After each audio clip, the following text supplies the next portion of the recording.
£10 a month can change someone's life for good. Sponsor a child today. Your gift could help a real person in need. These phrases are the staples of virtually every charitable appeal made today. They're used by large and small organizations alike around the world to get people to give. And there's a reason they all sound the same. While I was training for ordination, I worked for a long time doing communications for a charity, so I know a little bit about how these appeals are put together. Listen to what each does. It takes a problem and places one person before us. One life, one child, one person who might be helped. Charities do this because they know that people respond more readily to one person, not groups, not causes, not problems. Researchers have found that people are more inclined to help and to give when shown one identifiable person in need, compared to when they're shown two. And as the number presented rises, the impulse often diminishes further. Highlight a crisis, cite a statistic in the thousands, talk about large populations, and potential donors begin to see an impossible problem. They start to feel that nothing they could do would make any difference. Other research has found something stranger still. Tell people about one child they can help, and they may respond generously.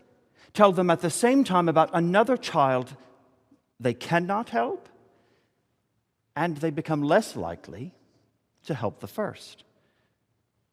Because they cannot help both, helping one begins to seem less worthwhile. In today's gospel, the disciples are confronted by 5,000 men, besides women and children, stuck out in the middle of nowhere, who need to eat.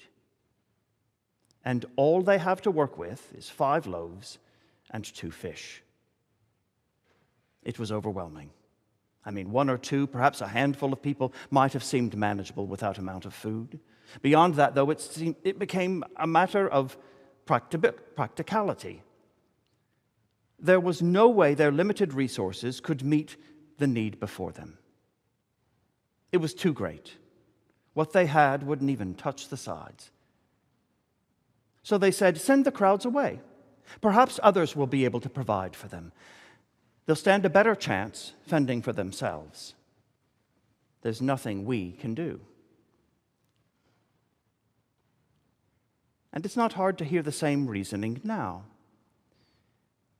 There are too many people without homes. Too many refugees. Too many children living in poverty. Too many people waiting for treatment. The problem is too large. Anything that can be done will make little difference. And so many of us give up, or pass the buck, or simply do nothing. Not because we don't care, and not because we deny suffering. Not because we think nothing ought to be done either. But because the scale of the need has made action seem futile. The more people there are in trouble, the less possible it seems to do anything for any of them. In that deserted place, the disciples looked at what little they had and concluded the crowds must be sent away. But Jesus looked at what they had and chose to use it anyway. Yeah, the resources they possessed were not enough, yet they were offered still. It wasn't about what they couldn't do, but what they could. And what they could do was something. The disciples saw 5,000 people as an impossible problem.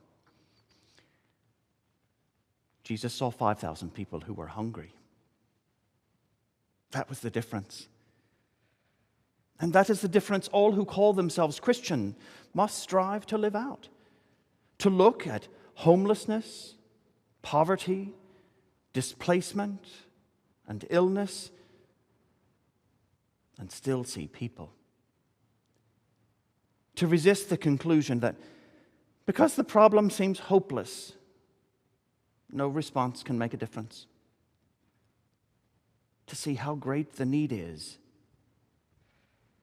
and not cower. Because the size of the need cannot be the reason for sending people away.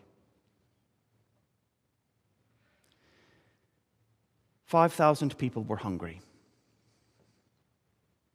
And Jesus said, give them something to eat.